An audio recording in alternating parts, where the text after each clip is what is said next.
Hello दोस्तों, स्वागत है आप सभी का हमारे यूट्यूब चैनल में। आई होप आप सभी अच्छे होंगे और मस्त होंगे। तो आज का वीडियो हमारा अक्षय के बारे में होगा कि अक्षय क्या है और इसके प्रकारों के बारे में। तो ये सेमेस्टर 1 ज्योग्राफी वालों के लिए है। तो चलिए क्लास को स्टार्ट करते हैं और जल्दी से हम लोग आंसर को जानते हैं। तो अगर आप हमारे चैनल पर नए हो तो प्लीज़ चैनल को सब्सक्राइब कर लें और वीडियो अगर अच्छा लगे तो वीडियो को लाइक ज़रूर कर दें। तो चलिए जानते हैं क्या है क्वेश्चन, अक्षय क्या है, इसके प्रकारों पर प्रकाश डालें। तो जितने भी इम्पोर्टेंट क्वेश्चन है वो इम्पोर्टेंट क्वेश्चन को ही करवाया जा रहा है। तो आप लोग ज़रूर देखिएगा। ज़्यादा से ज़्यादा जो होगा 10 से 12 क्वेश्चन करवाया जाएगा और इसी के अंदर में सारा क्वेश्चन आ जाएगा। तो चलिए देखते हैं आंसर क्या है। अक्षय वह प्राकृतिक प्रक्रिया है जिसमें चट्टानें अपने स्थान पर ही धीरे धीरे टूटकर, घिसकर या कमज़ोर होकर छोटे छोटे कणों में बदल जाता है। तो अक्षय क्या होता है, जब बड़ी सी चट्टानें क्या है कि अपने ही स्थान पे धीरे धीरे टूट जाती है या घिसकर कमज़ोर हो जाती है और छोटे छोटे कणों में बदल जाती है, तो उसी को क्या कहते हैं, अक्षय कहा जाता है। इस प्रक्रिया में चट्टानें अपनी जगह से हटती नहीं है बल्कि वहीं टूटती है। वहाँ से वो हट नहीं रही है, वहीं पे वो टूट जाती है। तापमान में परिवर्तन, पानी, हवा, बर्फ, रासायनिक क्रियाएं तथा जीव जंतु अक्षय के मुख्य कारण हैं। तो अक्षय के जो मुख्य कारण क्या क्या है, तो तापमान में परिवर्तन, हवा, पानी, बर्फ, रासायनिक क्रियाएं जो होती है तथा जीव जंतु अक्षय के मुख्य कारण होते हैं। पृथ्वी की सतह को बदलने तथा मिट्टी बनाने में अक्षय का महत्वपूर्ण योगदान होता है। तो चट्टानें जो है जब टूट फूट जाती है, घिस जाती है और चूर्ण बन जाती है यानी कि कण बन जाती है, तो वह क्या होती है, मिट्टी बनने में सहायक हो जाती है, यानी मिट्टी वो बन जाती है। तो मिट्टी बनाने में अक्षय क्या है, एक महत्वपूर्ण योगदान देता है। आगे है अक्षय के प्रकार। तो अक्षय के निम्नलिखित प्रकार होते हैं। तो पहला है भौतिक अक्षय। तो क्या है, जब चट्टानें केवल टूटती या दरारों में बढ़ती है और उनके रासायनिक गुण नहीं बदलते हैं तो उसे भौतिक अक्षय कहते हैं। यानी कि जो गुण उसका पहले था कि वो चट्टान है तो चट्टान ही रहता है, उसमें सिर्फ दरार पड़ती है और सिर्फ वो टूट जाती है, तो और इसमें रासायनिक गुण का परिवर्तन नहीं होता है, तो उसी को क्या कहा जाता है, भौतिक अक्षय कहा जाता है। ठीक है। आगे है दिन में गर्मी से चट्टान फैलती है और रात में ठंड से सिकुड़ती है। तो चट्टानें क्या है कि दिन में जो है वो तापमान की वजह से क्या होती है, वो फैल जाती है, गर्मी ज़्यादा होता है तो फैल जाती है और रात में ठंड की वजह से वो सिकुड़ जाती है। बार बार ऐसा होने से चट्टान टूट जाती है और बार बार ऐसी क्रियाएं होती रहती है तो चट्टान क्या होती है, टूट जाती है। पानी का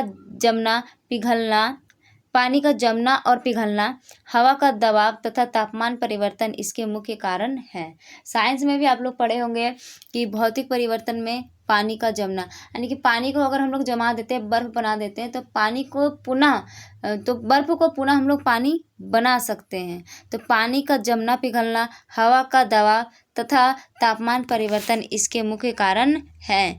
यह अक्षय शुष्क और मरुस्थलीय क्षेत्रों में अधिक होता है।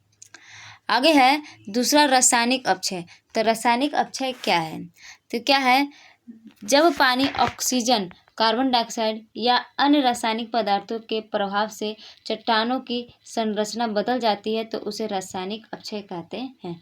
जब क्या है, जब पानी, ऑक्सीजन और कार्बन डाइऑक्साइड यानी कि इससे जब मिलती है, इससे जब या अन्य रासायनिक पदार्थों के प्रभाव में आती है तो क्या होता है, चट्टानों की संरचना में बदलाव होती है और जब बदलाव होती है तो इसी को रासायनिक अक्षय कहते हैं। इसमें चट्टानें धीरे धीरे गल जाती है या सड़ जाती है, जैसे लोहा पर जंग लगना। ये रासायनिक अभिक्रिया में आप लोग पढ़े होंगे कि लोहे में जंग लगना। तो जब लोहा ऑक्सीजन के साथ अभिक्रिया करती है, यानी ऑक्सीजन जब उस पर पड़ता है और पानी जब उस पर पड़ता है तो क्या होता है कि लोहे में जंग लग जाता है। तो यह एक रासायनिक क्रिया है। तो उसी प्रकार से जैसे लोहे पर जंग लगना, यह प्रक्रिया अधिकतर गर्म और आर्द्र जलवायु वाले क्षेत्रों में होता है। तो यह प्रक्रिया जो होती है वो कहाँ होती है ज़्यादा, जहाँ पे गर्म ज़्यादा होती है और आर्द्र जलवायु यानी कि हवा में नमी ज़्यादा होता है, उस क्षेत्र में ये ज़्यादा होता है। आगे है तीसरा है जैविक अक्षय। तो जैविक अक्षय क्या है, जब पौधे, जीव जंतु या मनुष्य चट्टानों को तोड़ते हैं या कमज़ोर करते हैं तो उसे जैविक अक्षय कहते हैं।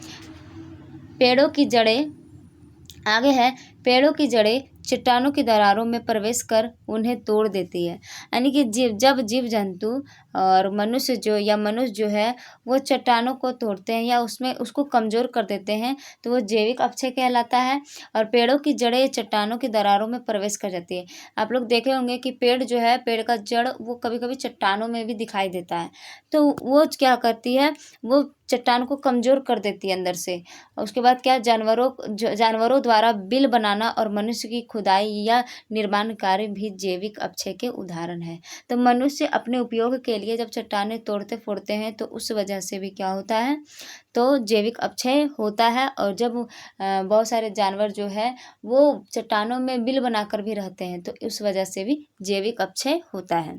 आगे है अपक्षय का महत्व। तो अपक्षय का महत्व क्या है, तो अपक्षय से मिट्टी का निर्माण होता है जिससे खेती संभव होती है। जैसे चट्टानें जो है वो टूट फूट जाती है तो वो मिट्टी बन जाती है, तो मिट्टी का निर्माण इसी से होता है। और क्या होता है, जिससे क्या होता है, खेती संभव हो पाती है। खनिज पदार्थ सतह पर आते हैं और धरातल का स्वरूप बदलता रहता है। यह पृथ्वी की प्राकृतिक प्रक्रिया का महत्वपूर्ण भाग है। आगे है इसका निष्कर्ष। तो निष्कर्ष क्या है, अपक्षय एक धीमी प्राकृतिक प्रक्रिया है जो चट्टानों को छोटे कणों में बदलती है। भौतिक, रासायनिक और जैविक अपक्षय मिलकर पृथ्वी की सतह का निर्माण एवं परिवर्तन करते रहते हैं तथा जीवन के लिए आवश्यक मिट्टी प्रदान करते हैं। तो ये हमारा आज का वीडियो जो हुआ वो अपक्षय के बारे में हुआ। तो आई होप आप लोगों को ये समझ में आया हो और ये अपक्षय के बारे में। तो चलिए मिलते हैं नेक्स्ट वीडियो में। अभी के लिए इतना ही। और अगर वीडियो अच्छा लगा तो प्लीज़ वीडियो को लाइक करें और चैनल को सब्सक्राइब जरूर करें।